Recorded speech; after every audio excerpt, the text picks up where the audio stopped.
नमस्कार साथियों, दिव्य ज्ञान के YouTube चैनल में आपका स्वागत है। मेरा नाम है गिरीश मिश्रा और आप देख रहे हैं सहायक अध्यापक LT पर आधारित हमारी विशेष सीरीज है शिक्षण अभिरुचि, जिसका आज का जो हम टॉपिक लेके आए हैं आपको पिछली LT भर्ती परीक्षा जो 2021 में हुई थी उसका जो शिफ्ट फर्स्ट में पेपर हुआ था, शिफ्ट 2 का हमने जो है अपने YouTube चैनल पर डाल दिया है। आप देख सकते हैं ये शिफ्ट 1 का पेपर है जिसमें 30 प्रश्न आए थे शिक्षण अभिरुचि के।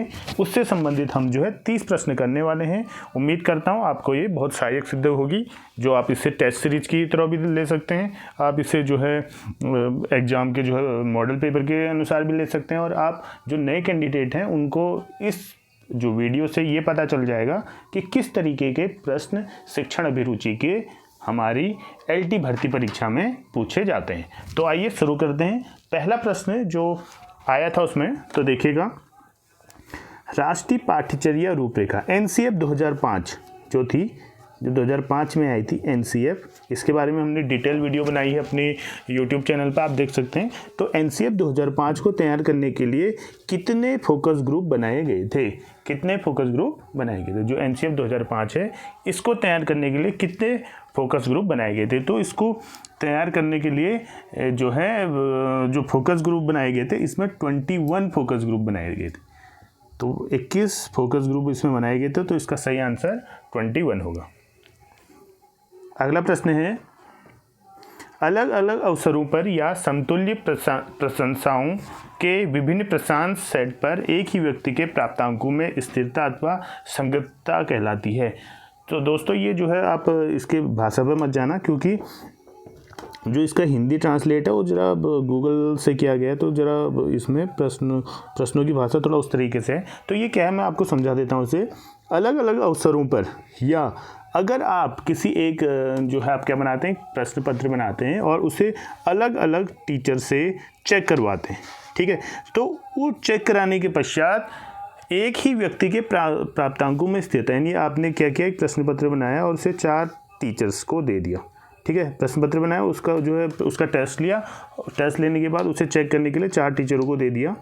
और 4 टीचरों को देने के बाद यदि सभी टीचर एक जैसे अंक दे रहे हैं, यानी अगर मान लो 100 मार्क्स का क्वेश्चन था, सभी को चेक करने के बाद 80 मार्क्स उसमें आ रहे हैं, तो इसका मतलब क्या है? तो इसका मतलब क्या है? तो वो स्थिरता, प्राप्तांकों में स्थिरता अथवा संगतता क्या कहलाती है? वैधता कहलाती है, परीक्षण कहलाता है, विश्वसनीयता कहलाता है, प्रतिनिधित्व कहलाता है। तो जो ये स्थिरता है, संगतता है, वो कहलाती है विश्वसनीयता। क्योंकि अगर एक ही प्रश्न पत्र को सभी ज़्यादा लोग चेक कर रहे हैं और उसमें प्राप्तांकों में एक जैसे जो है प्राप्तांक से भी दे रहे हैं, इसका मतलब वो जो टेस्ट बनाया गया है वो विश्वसनीय टेस्ट है। तो सही आंसर है इसका विश्वसनीयता।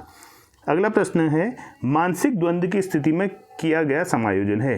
अगर मानसिक द्वंद्व है, ठीक है, तो अगर मानसिक द्वंद्व है तो व्यक्ति खुद में ही द्वंद्व में रहता है, इंडिविजुअल व्यक्तिगत रूप से अगर वो द्वंद्व में रहता है तो उसके द्वारा किया गया समायोजन है। अब देखो किसी और की हेल्प नहीं ले रहा है, वो मानसिक द्वंद्व में है तो वो क्या कर रहा है, उस द्वंद्व से बाहर आने के लिए अपने आप को समायोजित कर रहा है। तो ये किस प्रकार का समायोजन है? स्व समायोजन है, सामाजिक समायोजन है, कुसमायोजन है, या उपयुक्त में से कोई नहीं? तो कुसमायोजन तो बिल्कुल नहीं, क्योंकि मानसिक द्वंद्व से वो बाहर आ रहा है तो समायोजन कर रहा है, तो कुसमायोजन तो नहीं हो सकता है। सामाजिक समायोजन समाज के बीच में रह के नहीं कर रहा है, उस किसी और की सहायता से नहीं कर रहा है, तो ये भी नहीं होगा। तो सही आंसर क्या होगा इसमें? स्वसमायोजन। तो स्वसमायोजन की स्थिति में व्यक्ति मानसिक द्वंद्व की स्थिति में समायोजन कर पाता है, तो उसे कहेंगे स्वसमायोजन। अगला प्रश्न है, किस मापन में आरंभिक बिंदु शून्य होता है? क्या कह रहा है? किस मापन में जो प्रारंभिक बिंदु है शून्य होता है? निरपेक्ष मापन में होता है, मानकीय मापन में होता है, स्वमापन में होता है। यानी कि ऐसा कौन सा मापन है जिसमें आप मापन करते समय 0 से शुरू करते हैं, यानी जो प्रारंभिक बिंदु होगा 0 होगा, फिर उसे बढ़ाते रहेंगे 1 2 3 ऐसे करके आप आगे की ओर से बढ़ाते रहेंगे। तो किस मापन में होता है? निरपेक्ष मापन होता है। तो निरपेक्ष मापन में प्रारंभिक बिंदु क्या होता है? शून्य होता है। इसी प्रकार अधिगम वक्र के प्रथम सोपान में स्थिति होती है। जो अधिगम वक्र है उसके प्रथम सोपान यानी पहले स्टेप में क्या होता है। अब देखिए ये प्रश्न जो है पिछले बार भी डाउटफुल था, इस पर जो है सभी को आंसर मिले थे। इसमें होना क्या चाहिए था, ये पर्टिकुलर वक्र का नाम देना चाहिए था इसमें कि इस वक्र में स्टार्टिंग में क्या होता है। जैसे आप देखते हैं जो है एक ऐसा वक्र होता है जो पहले तेज़ी से बढ़ता है बाद में कम होता है। एक ऐसा वक्र होता है जिसमें प्रारंभिक में कम तेज़ी से बढ़ता है लेकिन बाद में तेज़ी से बढ़ने लग जाता है। और एक एस टाइप का होता है, ठीक, एक स्ट्रेट लाइन होता है। तो पर्टिकुलर उसने उस वक्र का नाम देना था। ये कह रहा है कि अधिगम वक्र के प्रथम सोपान में स्थिति क्या होती है। तो प्रथम स्थिति अगर हम 0 से शुरू करते हैं तो प्रथम स्थिति में 0 ही रहेगा, क्योंकि अगर उसने कुछ सीखा ही नहीं तो 0 पर रहेगा। तो इस क्वेश्चन पर थोड़ा डाउट था, तो इस पर सभी को क्वेश्चन आंसर भी मिले थे। ये प्रश्न आपका अधूरा है, तो ध्यान रखना इस तरीके का प्रश्न पढ़ने के लिए आपको अधिगम वक्र पढ़ना पड़ेगा। 4 टाइप के वक्र होते हैं। तो एक आपका कॉनकेव कर्व कहलाता है, एक कॉन्वेक्स कर्व कहलाता है, एक स्ट्रेट लाइन कर्व कहलाता है और एक एस टाइप वक्र कहलाता है। तो 4 टाइप के वक्र होते हैं, आप उसे पढ़ सकिएगा। ग्राफ भी देखेंगे आप कि एक में जो है पहले तेज़ी से बढ़ता है और बाद में घटता है, एक में जो है पहले कम होता है बाद में तेज़ी से बढ़ता है, और एक में स्ट्रेट लाइन होता है, और एक में जो है एस टाइप का होता है। उसमें यानी दोनों कॉन्वेक्स और कॉनकेव जो है आपके वक्र दोनों उसमें आ जाते हैं।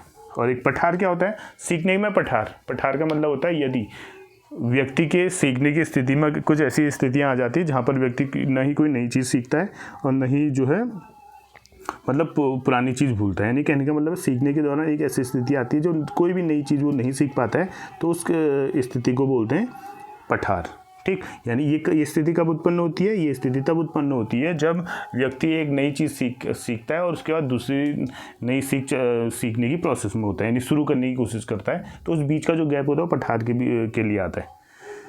तो इस क्वेश्चन पे आप ध्यान देगा। तो अब इसे पढ़ने के लिए आप अधिगम वक्र थोड़ा पढ़ लीजिएगा। हमने वीडियो भी बनाई है इसकी, जो यूट्यूब में डाली हुई है, प्लेलिस्ट में जाके आप देख सकते हैं। इसी प्रकार अगला प्रश्न था, इसमें डिसकैलकुलिया संबंध है। कैलकुलिया यानी कि कैलकुलेशन यानी कि अंकों की समझ से संबंधित है डिसकैलकुलिया। और इसमें और भी ध्यान रखना है, और चीज़ भी होती है, डिस्ग्राफिया होती है, डिस्फेजिया होती है, डिसलेक्सिया होती है। तो और भी इसमें विकार हैं, तो इस पर आप जो है डिटेल से पढ़ सकते हैं। इसी प्रकार मनोवैज्ञानिक जो सिगमंड फ्राइड थे, मनुष्य के भीतर मनुष्य किसे मानता है, तो उन्होंने मनुष्य के भीतर मनुष्य किसे माना था। जो मनुष्य के अंदर मनुष्य है वो कहा था उन्होंने अहम को, यानी कि जो ईगो है उसको उन्होंने कहा था अहम, ठीक। इसी को उन्होंने कहा था कि मनुष्य के भीतर ये मनुष्य है। तो मनोवैज्ञानिक फ्राइड मनुष्य के भीतर मनुष्य ईगो को मानते हैं या अहम को मानते हैं। तो 2 चीज़ें और होती है, इदम एक अहम एक परम अहम। तो जो बीच वाली स्थिति होती है अहम ईगो वाली, तो उसे जो सबसे बेहतर है संतुलित अवस्था में से उन्होंने माना है, और मनुष्य के भीतर मनुष्य से माना हुआ है किसे, अहम को। इसी प्रकार अगला प्रश्न है, सूक्ष्म शिक्षण की क्रियाओं का सही क्रम कौन सा है। तो माइक्रो टीचिंग है, इसकी क्रियाओं का सही क्रम क्या है। तो इसका सही क्रम क्या होगा, सिंपल सी बात है। सबसे पहले आप पाठ्य योजना बनाएंगे, फिर उसे पढ़ाएंगे, पढ़ाने के बाद उसमें प्रतिपुष्टि आएगी, फीडबैक मिलेगा। फीडबैक के बाद आपको जो फीडबैक मिलेगा उसमें और सुधार करने के लिए कहा जाएगा। तो वो करने के लिए आपको दोबारा से पुनः पाठ्य योजना बनाई जाएगी, पुनः शिक्षण किया जाएगा और पुनः प्रतिपुष्टि की जाएगी। तो एनसीईआरटी ने इस क्रिया को लगभग 36 मिनट का बताया है। ध्यान रखिएगा 36 मिनट का बनाया है, ठीक है। इसमें सबसे पहले क्या होता है, 6 मिनट का आपको शिक्षण करना होता है, प्रतिपुष्टि के लिए भी 6 मिनट होते हैं, पाठ्य योजना के लिए आपको 12 मिनट मिलते हैं, पुनः शिक्षण के लिए 6 मिनट मिलते हैं और पुनः प्रतिपुष्टि के लिए भी 6 मिनट मिलते हैं। तो कुल मिला के ये 36 मिनट होते हैं। और ये 36 मिनट किसने दिया है, ये दिया है एनसीईआरटी ने। किसने दिया है, एनसीईआरटी ने दी है, एनसीईआरटी। तो एनसीईआरटी ने पूरे 36 मिनट के लिए कहा गया है, जिनमें जो उसकी प्रक्रिया है उसकी प्रक्रिया में क्या क्या आएंगे, उसमें पाठ्य योजना आएगी, ठीक है, पाठ्य योजना आएगी, शिक्षण और प्रतिपुष्टि आएंगी, शिक्षण आएगा, प्रतिपुष्टि, पाठ्य योजना, पुनः पाठ्य योजना, पुनः शिक्षण, पुनः प्रतिपुष्टि। तो 36 मिनट का होगा, मैंने आपको बता दिया। शिक्षण 6 मिनट, प्रतिपुष्टि 6 मिनट, पुनः पाठ्य योजना 12 मिनट, पुनः शिक्षण 6 मिनट और पुनः प्रतिपुष्टि 6 मिनट। तो ये टोटल 36 मिनट का होता है अकॉर्डिंग टू एनसीईआरटी। आगे बढ़ते हैं, प्रबलन सिद्धांत के प्रतिपादक हैं। प्रबलन सिद्धांत के प्रतिपादक है। अब देखो पिछले बार इसमें आंसर इसमें दिया गया था, थोड़ा इस पर मुझे भी डाउट है, अगर आप डिटेल में आपने पढ़ा हुआ है, आप इसका अच्छे से आंसर जानते हैं, तो आप जो है कमेंट बॉक्स पे से लिखिएगा। लेकिन मैंने अपनी रिसर्च की, मैंने पढ़ा 2-3 किताबों में हमने देखा इस पर। तो देखिए, जो प्रबलन सिद्धांत के प्रतिपादक, पिछले बार जो आंसर दिया है इसमें स्किनर दिया हुआ है, लेकिन असल में सबसे पहले प्रबलन सिद्धांत दिया था C.L. हल ने। और C.L. हल ने इन्होंने 1915 में जो है C.L. हल ने 1915 में प्रबलन सिद्धांत दिया था। और उनकी एक बुक थी जिसका नाम था प्रिंसिपल ऑफ बिहेवियर, प्रिंसिपल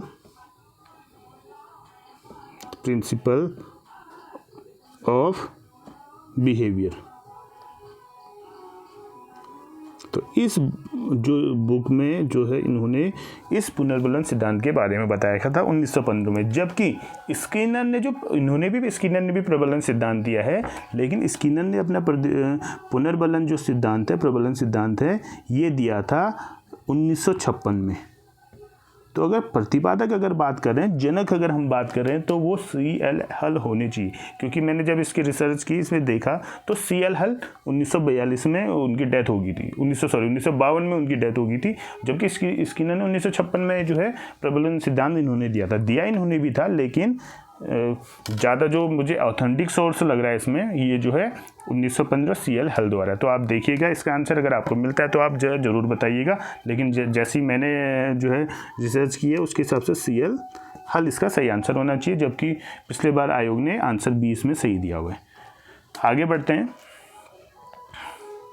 निष्पत्ति बराबर योग्यता प्लस अभिप्रेरणा का समीकरण किसने दिया था? जो निष्पत्ति अचीवमेंट इक्वल टू योग्यता, एलिजिबिलिटी प्लस अभिप्रेरणा मोटिवेशन, ये समीकरण दिया था वुडवर्थ ने। तो वुडवर्थ का ये जो समीकरण है क्या है? निष्पत्ति बराबर योग्यता प्लस अभिप्रेरणा।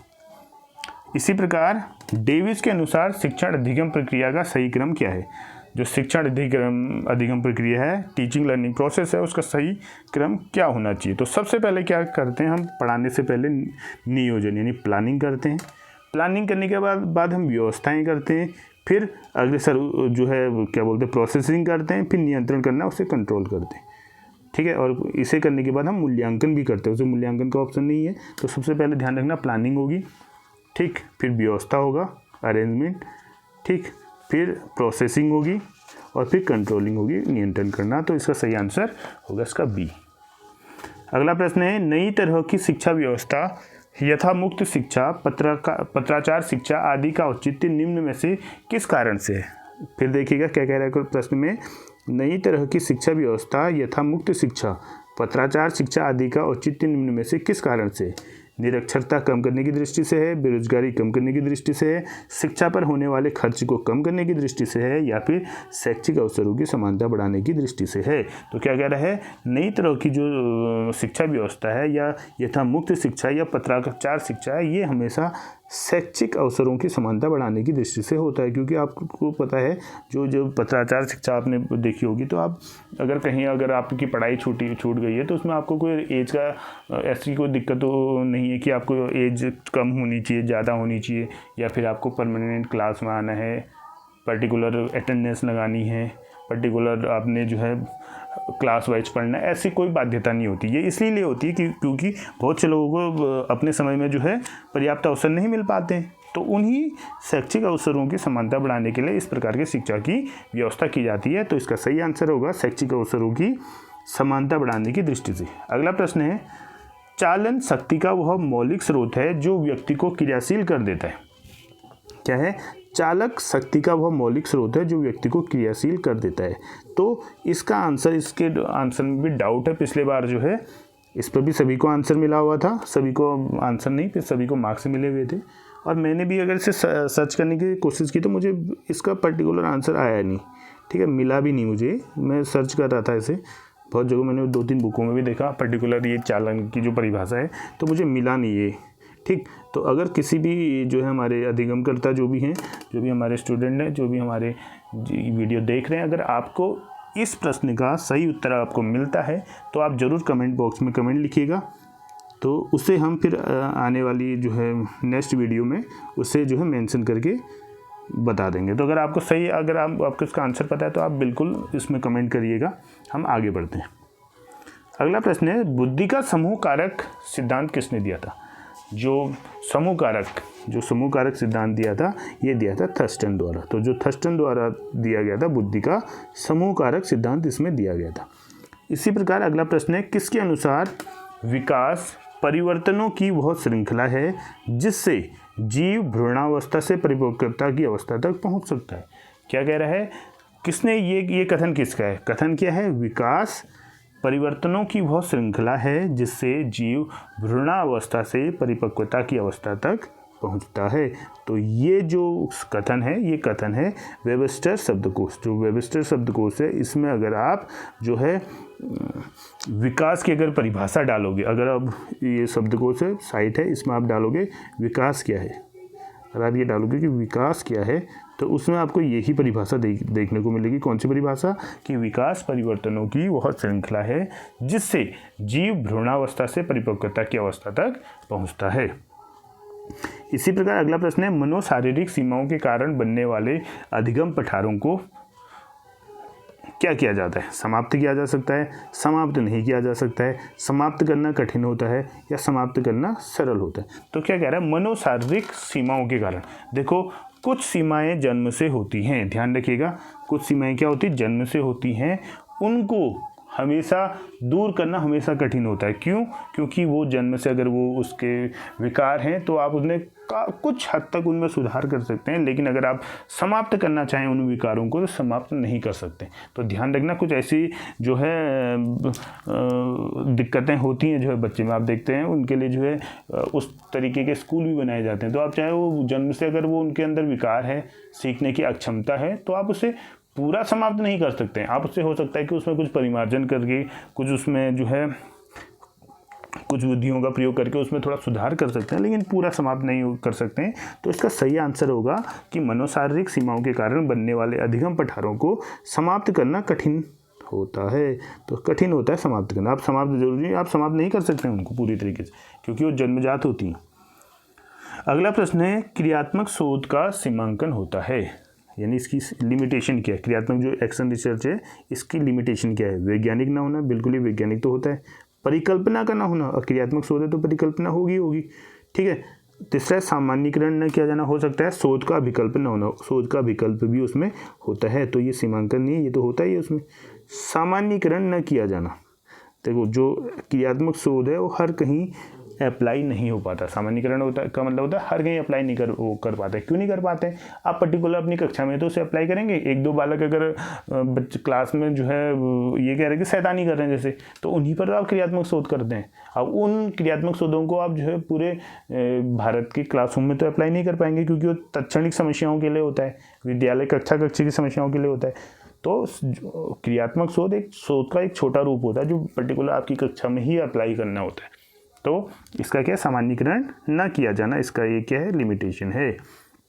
अगला प्रश्न है, शिक्षा का अधिकारी नियम 2009 RT 2009 भारतीय संविधान के किस अनुच्छेद से संबंधित है?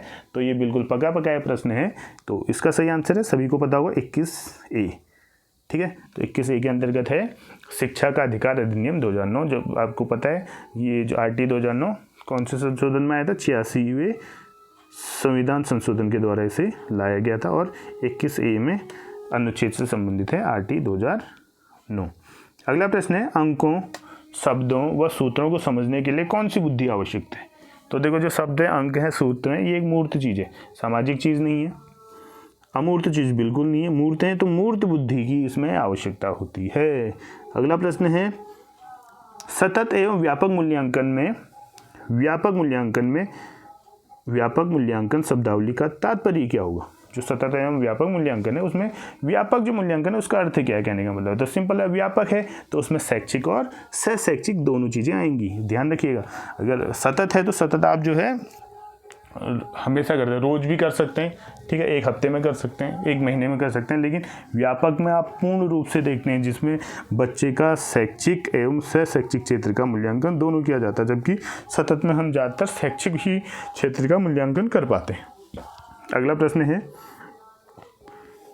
बाकर में हिंदी के शाब्दिक सृजनात्मक चिंतन परीक्षण में कितने शाब्दिक उप परीक्षण हैं? तो बहुत इंपॉर्टेंट प्रश्न है जो बाकर मेहदी हैं कि शाब्दिक, इनका एक सृजनात्मकता का शाब्दिक चिंतन परीक्षण है, इसमें कितने शाब्दिक उप परीक्षण हैं? तो ये 4 शाब्दिक उप परीक्षण इनके अंतर्गत हैं, यानी कि इन्होंने 4 शाब्दिक उप परीक्षण दिए हैं अपने सृजनात्मक चिंतन परीक्षण में। अगला प्रश्न है, अभिक्रमित अधिगम के साखी अभिक्रम का विकास किसके द्वारा किया गया है? जो अभिक्रमित अधिगम के साखी अभिक्रम का विकास किसके द्वारा किया गया है? तो ये किया गया है स्किनर के द्वारा।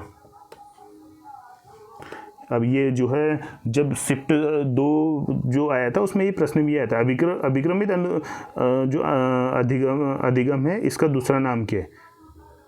तो ये ध्यान रखिएगा, ये बहुत इंपॉर्टेंट प्रश्न है। तो ये शिफ्ट 1 में भी आया था, आप ध्यान रखिएगा इसका। तो अभिक्रमित अधिगम के साखी अभिक्रम का विकास किसके द्वारा किया गया था? स्किनर के द्वारा किया गया था। अगला प्रश्न है, क्रेचमर के अनुसार कौन सा व्यक्तित्व का प्रकार नहीं है? तो क्रेचमर ने जो व्यक्तित्व दिया था इनमें से कौन सा प्रकार नहीं है? तो क्रेचमर ने क्या दिया था? जो व्यक्ति हो लंबकायी भी होते हैं, सुडोलकायी होते हैं, गोलकायी होते हैं। अंतर्मुखी क्रेचमर ने नहीं दिया था, अंतर्मुखी, अंतर्मुखी और बहिर्मुखी और उभयमुखी ये दिए थे यूंग ने, या फिर जिसे जूंग कहते हैं, जूंग भी कहा जाता है। तो जूंग महोदय ने दिए थे जो है अंतर्मुखी, बहिर्मुखी और उभयमुखी के आधार पर वर्गीकरण जूंग ने किया था, जबकि लंबकाय, सुडोलकाय और गोलकाय ये किया था क्रेचमर ने। तो इसका जो व्यक्तित्व का प्रकार में नहीं है अंतर्मुखी, क्रेचमर के अनुसार अंतर्मुखी नहीं है, जबकि 3 फर्स्ट के 3 हैं। अगला प्रश्न है, ट्रेवर्स के अनुसार अभिवृत्ति का अर्थ है? तो अभिवृत्ति क्या, जो ट्रेवर्स महोदय हैं ये अभिवृत्ति का अर्थ क्या बताते हैं?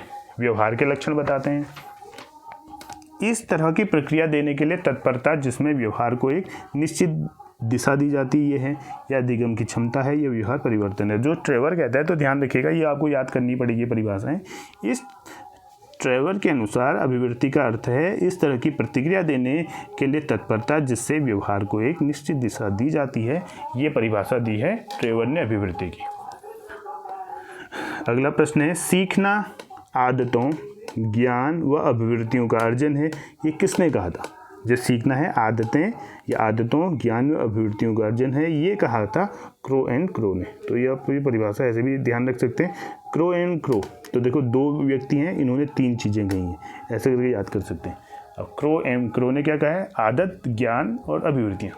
2 क्रो हैं, उन्होंने 3 चीज़ों के लिए कहा है, तो आप ऐसे करके याद कर सकते हैं। तो क्रो एंड क्रो ने क्या कहा है? सीखना आदतों, ज्ञान व अभिवृत्तियों का अर्जन है। तो आप परिभाषा याद भी कर सकते हैं या फिर आप शॉर्ट अपने तरीके से ट्रिक बना सकते हैं, क्योंकि सबसे बेहतर होता है दूसरे की ट्रिक से सीखने से ज़्यादा आप अपने तरीके से अच्छी तरीके से ट्रिक अगर आप परिभाषाओं की बना सकते हैं तो आपके लिए ज़्यादा बेहतर होगा, क्योंकि आप जो है एक भावी शिक्षक हैं, या भी बहुत से लोग जो है भी शिक्षक टीचिंग कर भी रहे होंगे, तो वो ऐसी ट्रिक्स बना सकते हैं, क्योंकि दूसरे की ट्रिक्स से उतनी याद होती नहीं है, अपनी बनाई हुई ट्रिक्स ज़्यादा याद होती है।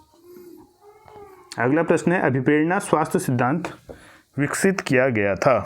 जो आवश्यकता का स्वास्थ्य सिद्धांत है, या फिर इसे अभिप्रेरणा स्वास्थ्य अभिप्रेरणा सिद्धांत भी कहते हैं, जो ये दिया गया था, ये दिया था हर्ज़बर्ग द्वारा।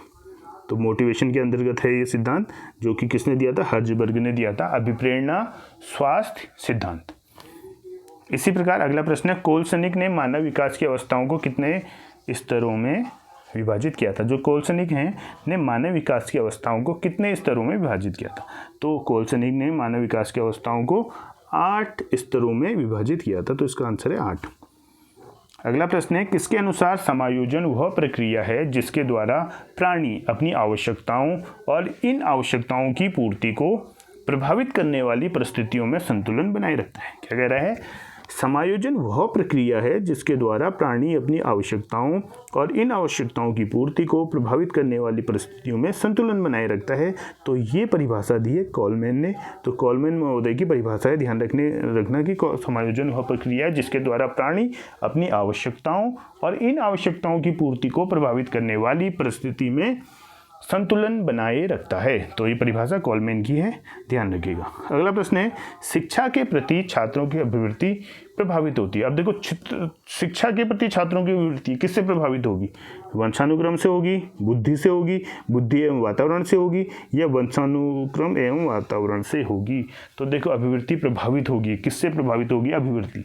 देखो ध्यान रखना, अभिवृत्ति हमेशा कुछ चीज़ों में जन्मजात भी होती है और कुछ मात्राओं में वो जो है वातावरण द्वारा एडप्ट भी की जाती है। तो देखिए, बुद्धि को तो हम घटा बढ़ा नहीं सकते, बुद्धि में ज़्यादा हम छेड़छाड़ नहीं कर सकते हैं। हाँ, हम अभिवृत्ति को थोड़ा प्रभावित वातावरण से तो बिल्कुल कर सकते हैं। और सिर्फ वातावरण आंसर होता है तो मैं वातावरण की ओर जाता है इसमें।